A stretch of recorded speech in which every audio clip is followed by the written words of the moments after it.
If you've ever found yourself constantly putting other people's needs ahead of your own, avoiding conflict at all costs, or saying yes when your whole body wants to say no, this video is for you. Today we're hoping to explore people pleasing, not as a flaw or a personality quirk, but as something deeper, something protective, and something that usually comes from past experiences where pleasing others felt safer than being fully ourselves. We'll look at why we do it, how it shows up in relationships, and how therapy can help you begin to set boundaries, speak your truth, and honour your own needs without guilt. So what is people pleasing? People pleasing is often described as the tendency to put other people's wants, feelings, or comfort ahead of your own, usually to avoid conflict, rejection, or feeling like a burden. And while it might look like kindness or generosity on the outside, on the inside it can feel exhausting. You lose touch with who you are, what you want, and what actually feels good for you. People pleasing is often less about being nice and more about being safe. So most people who struggle with people pleasing learned it early in life. Maybe you grew up in an environment where love felt conditional, where you were praised for being quiet, helpful, or easy, and criticised for expressing needs, big emotions, or boundaries. Or perhaps you were in a home where conflict was scary or unpredictable, so you learned to tiptoe around others to keep peace. Some of us were taught directly or indirectly that our worth came from making others happy, so we adapted, we became hyper-attuned to other people's moods. We made ourselves small to keep relationships intact.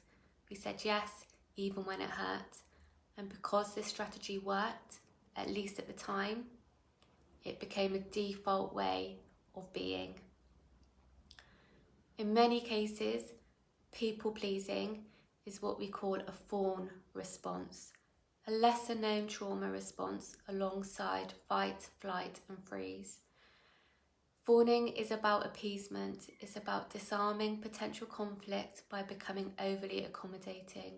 It's a nervous system response to perceived threat, and it's deeply rooted in the body. So if you've ever wondered why can't I just say no, or why do I feel guilty when I speak up, know that this isn't about weakness. It's about our wiring, and our wiring can be changed. So let's talk about how it actually shows up, especially in our romantic relationships or close friendships. You may avoid sharing your true feelings in case it upsets the other person.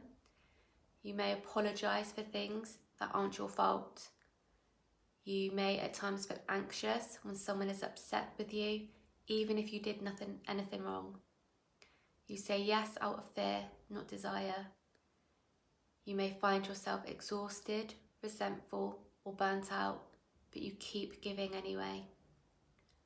Over time, this pattern chips away at your sense of self. You start to wonder who you are without the role of being the caretaker or the peacemaker. Here's the hard truth. When we constantly please others, we abandon ourselves. We teach our nervous system that our needs aren't safe.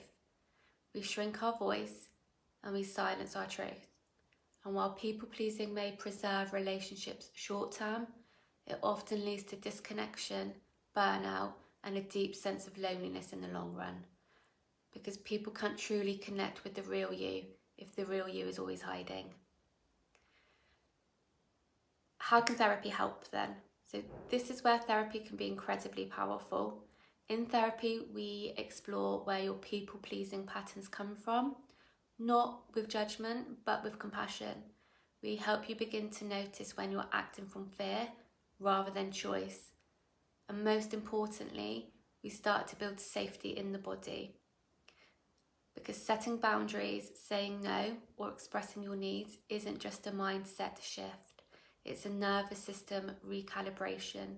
In a safe therapeutic space, you get to practice being authentic and experience what it's like to be accepted just as you are.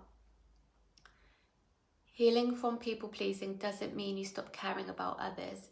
It means you stop abandoning yourself in the process. It means learning that you can disappoint someone and still be a good person. Say no and still be loved. Set a boundary and still belong. It's about shifting from will they still like me if I say this to can I like myself if I stay silent. If any of this resonated with you, I want you to know you're not too much, you're not broken. You've simply learned a pattern that helped you survive. And now you get to learn something new, something truer, and something that brings you closer to yourself. So thanks for watching this video, and remember you're allowed to take up space. Please contact us on 01752 221119 to see how we can help you.